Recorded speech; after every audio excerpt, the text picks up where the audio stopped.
Hey guys, alright, we're back. We got some questions from you guys that we put a poll up on Instagram, and you guys want to know some stuff about the FTE conversion. It's something that I get asked about, I don't know, pretty frequently, is how much it costs, how much bloody went into it, and how I've managed to afford it. So I've got a list of questions, and Addie's going to answer them. I'll try my best. We'll freaking jump right in. First, what was that? Sound like a car crash. Okay, the first question is, what was needed to convert it from the original motor?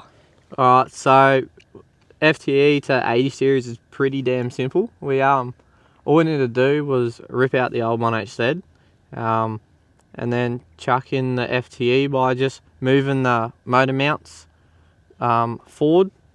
They have two bolt holes. They have two sets of bolt holes on the block. All the same block also, by the way, between your FTE, your FT, your HZ and your 1HDT.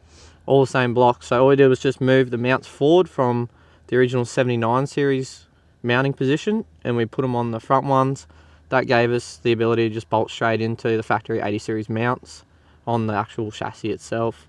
There wasn't really much else. There was, obviously, with the FTE, you got ECU.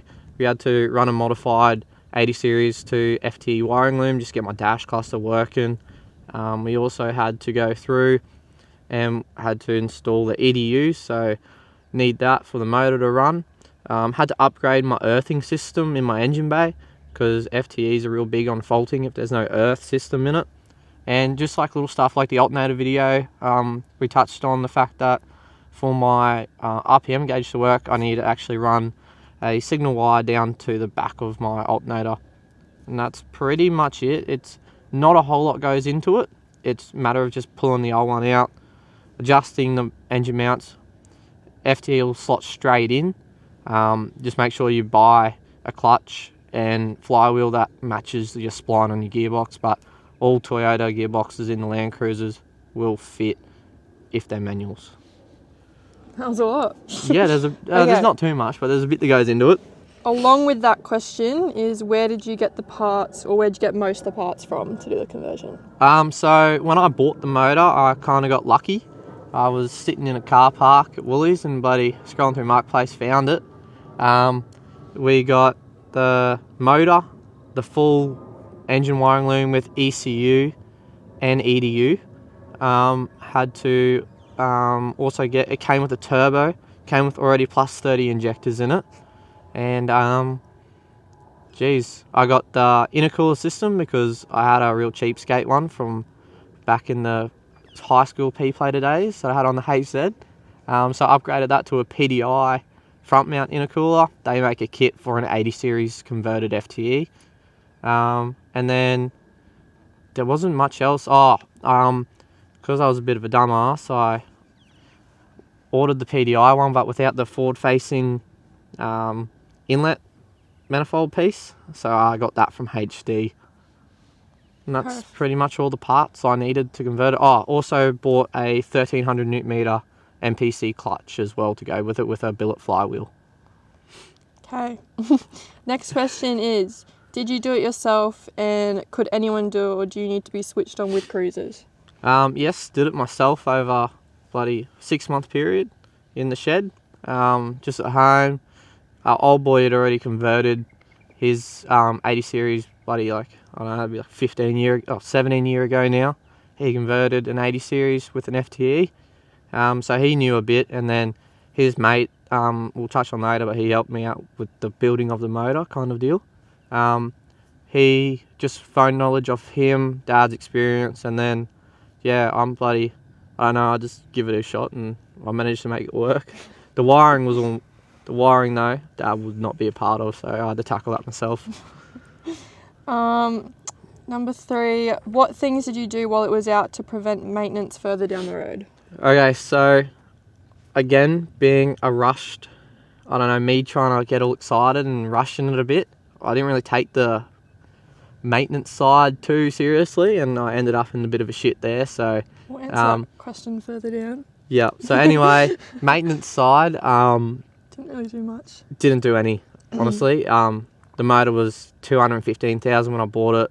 and I'd seen videos of it running. I knew it ran, so there wasn't really too much that I was too concerned about. They're pretty bulletproof if they haven't been obviously thrashed with heaps of power, and no power was put through it. So before me. Okay, next question. What went into it to get 300 horsepower, and how much did just that cost? All right, so it obviously, like I said before, it came with the turbo, so that's a UFI 21L turbo. Now, it came with the motor, but you get them from HD, are normally pretty good with all your FTE parts, so I would go there again. But I got plus 30s. They're plenty good enough. I went and got them serviced, actually, before I put the motor in. Just to make sure all the nozzles were clean and they were done correctly. All the seals were up to date and weren't old. And then just intercooler, and then I got the PDI intercooler, and then I got 5-stage multi-map tune from HD Auto. So, yeah. Okay. Oh, the cost figure on that.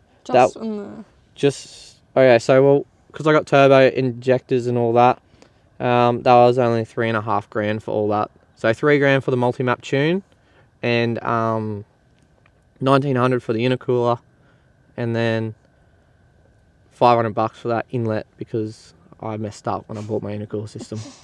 Okay. Would you go FTE again or something different? / if you didn't do the FTE, what motor would you do? Okay, we're actually talking about this on the way here. I'm pretty well set my way with the FTE. Ever since the old boys one, it's been some motor that I've always wanted, and I really wouldn't go much else as of now. Maybe an OM 606 just because of the high revving. They just sound mint. And they produce roughly the same amount of power, probably a bit more actually. But yeah, probably OM would be the only other one I'd really go for. Okay, next one is dream body and chassis to put an FTE in. Alright, so apart from the 80 already being my dream car, and now it has me dream motor in it, I'd probably go a Troopy, coil rear, so pop top, full touring setup, but I'll definitely chuck an FTE in one of them if I couldn't get my hold of one of the rare RV models. And I reckon probably keep it around the 250 mark just to keep it safe for touring, just enough to get up the beach and up hills fully loaded. Okay. At Tommy Camps has asked this question. Why would you not do a VDJ? Because, mate, I'm just cooler. Nah. I didn't do a VDJ because the 80 series engine bay is already pretty tight as it is. Like, just putting the 24 valve motor in there, slightly wider head, it tightens right up. So, VDJ, I don't know. And I think cost at the time too, they were roughly about the same price, and already having the idea in mind to go FTE kind of swung me that way. VDJs also too, I've driven a couple tune VDJs, and I may hurt some people's feelings, but I feel like they're a bit laggier than so much the 6-cylinder, a lot more bloody, I don't know how to explain it, a lot more motion has to be put into the motor to turn with the extra cylinders. I don't know, it's just, it feels laggier to me. Fair enough. Okay, we'll leave that question to last. You already answered how long the whole conversion process took before, 6 months, hey? Yeah, 6 months it took me from start to finish, but it was in the shed for 2 months before trying to find a motor at a price I could buy. So probably 4 months once you got the motor? Nah, 6 months once I got the motor, all the way up to the tune date, and then, yeah, 2 months before that I had it sitting in the shed with bloody no motor in it, just looking, trying to find a good deal. What issues have you ran into since doing the conversion? Alright, so this is where we get into that should have done maintenance job. I ran it untuned with a bit of a little trick of the trade. Friggin' put a boost T in between my MAF sensor and my intake, so that way I could bleed off some of the boost pressure, because having the UFI 21L on there, it was obviously running more than the stock standard CT26, and untuned pewter would just constantly give me boost cuts. So put that in there. Mind you, that did no damage, but should have just got it tuned before I started driving. I was too keen. But when the people before me put in the injectors, they somehow messed it up quite badly. They screwed down, so you got to equalise the rail between all your injectors, and they've tightened the equaliser rail down too tight, and now it's only just a thin bit of metal on there, and it's actually put a little crack in it, but that was enough to seep bloody diesel all through my bloody oil system in the car. I pulled me sump out, like me sump plug out, and it was diesel. There was barely any oil in there at all. You also blown a diff Yep, too? so I've blown a front diff, a rear diff, a gearbox. So actually, Tommy, I got your gearbox. I got a VDJ gearbox in this thing. That was also another mission. Yep. But yeah, so gearbox, front, rear diffs. I've done about, I don't know, 6 sets of unis. Yeah, that's it. It abuses the drivetrain just with the torque and the power, and I'm not really that light on the foot, so. Okay, next question is a big one that everyone always asks. Yep. How much did the whole conversion cost? Okay, so I think we actually got a little We've got costing this written thing. down. All right, so motor, including turbo and injectors, cost me 20 grand. Maintenance was 2.2, so that was a help out from one of Dad's mates. We managed to source a equaliser rail, and then that was also the injector clean and all that. And then when I did the diesel, sorry, I just forgot. When I did the diesel into the oil kind of ordeal, it actually put that much diesel in my oil that it made my oil so thin that I actually had to replace all my big end bearings. So that was really good. So that was actually whole motor out, send to my dad's mate. That's what Griffin was talking about. That's what Griffin was talking about, yep. So that was whole motor out, send to my dad's mate.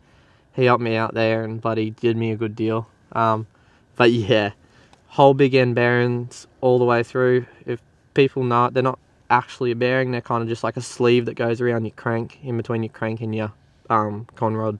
But yeah. And then we've got PDI intercooler was 1.9, and then the tune forward facing inlet from HD was 3.5. Yeah. For a grand total of 27.6. And yes, I'd do it again. But yeah, also too, I think a lot of people, they'll probably watch this video and be like, fuck, how the hell did you afford this? That was my next question. Yeah, How it did you was. afford this on apprentice wages? Yeah, right. So I did this actually coming out of high school. It was my first year as a full-time apprentice. So as one of my mates, Tate, has figured out, that rebuilding a 1HZ is costly if you want to do it properly and actually gain something out of rebuilding it. So when I did all the pricing up, it was going to cost me about 18 grand to rebuild my 1HZ and turbo it and tune it and all that. So I was going to spend already money on a turbo, already money on bloody bigger injectors. Bloody, I was going to have to do conrods, pistons in the HZ. I was going to have to do the works to make it better than what it was. So it came to about 18 grand when I priced everything up. I was like, oh, well, I'm going to spend the money. I may as well look around for an FTE, even if I run it stock for bloody years. So I got in contact. We're actually currently sponsored by NAB. They've sponsored this build. It's motor. Because I thought people my age, they go out, they buy cars for bloody that amount of money, brand new cars and that. But I already love the 80 as it was. So I was like, And you got the whole 80. yeah, I got it for 6 grand. Yeah, this 80 from buying it to full rebuild cost me 10 grand. So I wasn't that much like embedded in money in this thing. So I was already a cheap build. So I was like, yeah, stuff it. I'll bloody get a cheeky little NAB loan out and get myself a motor, my dream motor. So I have my dream car. Now the biggest question, I don't know how much you want to answer of this, is what is next to come on the build? Alright, so we got a little bit coming, but it also applies to being an apprentice, that savings take a while to save up and actually get some money behind you to do some cool stuff. It's a bit of a long process, but there is a Yeah. big, fat, expensive looking list in our room right now. Yeah, look, if I get it the way I want it, it'll probably be up around the 13 grand mark, but we're nowhere. Next up is... Next up, we got a rooftop. Surely. Surely. Yeah, we're Sure. getting a rooftop. Yeah, surely. Within the next month. So hopefully we can So we'll look get around. rid of the bed. bed. Go rooftop, and we may also be changing up the rear setup if that's the case. And some underneath works. Yeah. Some big changes to the underbody. Yeah, let's just say the underbody is going to look completely different So because stay it needs tuned for to. that. I think. The final question is: was the FTE conversion worth it?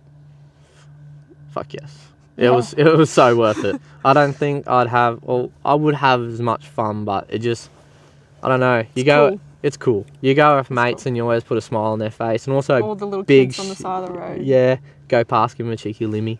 But no, also big shout out to all the mates that gave me a hand throughout the build. It was really good. Yeah, I think that wraps it up. it does. And Those were all the questions that we were asked. Is there Yeah. anything else you want to add? You guys should 100% subscribe to hear some more limiter. And maybe a cheeky like. Yeah, like and comment if you guys have any other questions. We might Might have redo missed this some. video. Answer some on Instagram if we missed any. Yeah, 100%. So like, subscribe, leave a comment, buddy. Tell us what you guys think. We've got a Buddy. few more videos coming. We've got some plans, so stay tuned for that. Yeah. And I guess we'll see you next time. Bye. Bye. Yeah.